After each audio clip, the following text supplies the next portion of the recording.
नमस्ते ladies and gentlemen, DJ Talks में आपका स्वागत है. Since this year we are gonna celebrate 75th Independence Day, here I am with a famous speech, Tryst with Destiny, which was delivered by Pandit Jawahar Lal Nehru on the eve of our first ever Independence Day, when our nation was just going to be freed. And here it is. Long years ago we made a tryst with destiny, and now the time comes when we shall redeem our pledge. Not wholly or in full measure, but very substantially. At the stroke of the midnight hour, when the world sleeps, India will awake to life and freedom. A moment comes which comes but rarely in history, when we step out from the old to the new, when an age ends, and when the soul of a nation long suppressed finds utterance.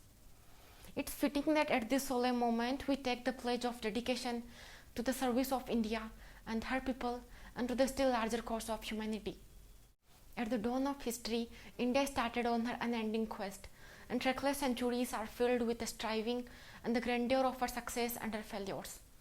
Through good and ill fortunes alike, she has never lost sight of that quest or forgotten the ideals which gave her strength. We end today a period of ill fortunes, and India discovers herself again. The achievement we celebrate today is but a step, an opening of opportunity to the greater triumphs and achievements that await us. No. Are we brave enough and wise enough to grasp this opportunity and accept the challenge of the future? Freedom and power bring responsibility. The responsibility rests upon this assembly, a sovereign body representing the sovereign people of India. Before the birth of freedom, we have endured all the pains of labor, and our hearts are heavy with the memory of that sorrow. Freedom and power bring responsibility. The responsibility rests upon this assembly, a sovereign body representing the sovereign people of India. Before the birth of freedom, we have endured all the pains of labor, and our hearts are heavy with the memory of that sorrow. Some of those pains continue even now. Nevertheless, the past is over, and it's the future that beckons to us now.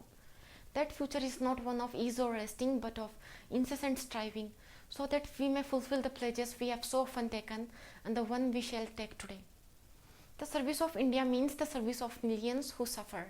It means the ending of poverty and ignorance and disease and inequality of opportunity. The ambition of the greatest man of our generation has been to wipe every tear from every eye. That may be beyond us, but as long as there are sorrows and tears, so long our work will not be over. And so we have to labor and to work hard to give reality to our dreams. Those dreams are for India, but they are also for the world, for all the nations and people are too closely knit together today for any one of them to imagine that it can live apart. Peace has been said to be indivisible. So is freedom, so is prosperity now, and so also is disaster in this world of ours, which can no longer be split into isolated fragments. To the people of India, whose representatives we are, we make an appeal to join us with faith and confidence in this great adventure. There is no time for petty and destructive criticism, no time for ill will or blaming others.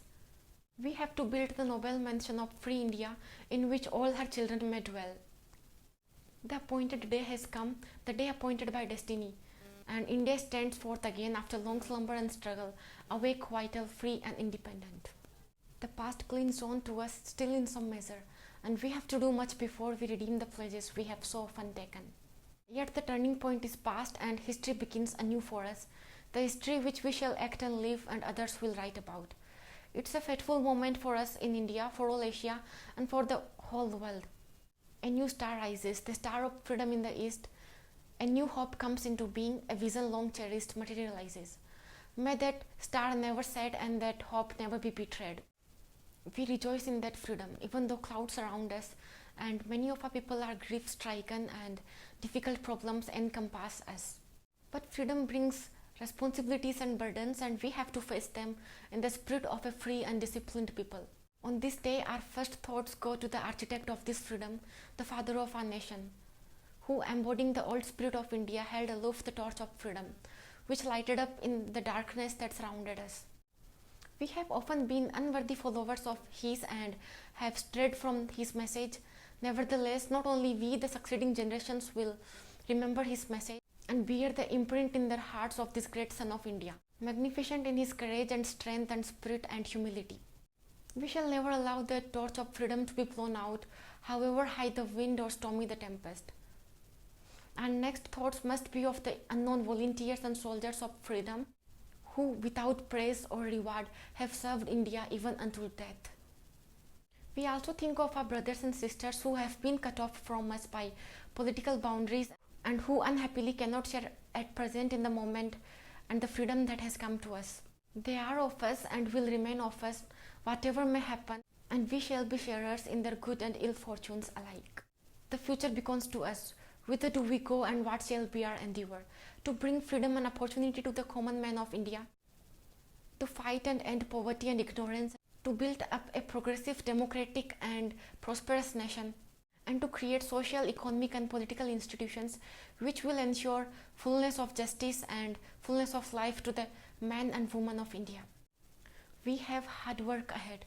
There is no resting for any one of us till we redeem the pledges we have taken and till we make the people of India what destiny intended them to be. We are the citizens of a great country on the verge of bold advance, and we have to live up to that high standard. All of us, to whatever religion we may belong, are equally the children of India with equal rights, privileges and obligations.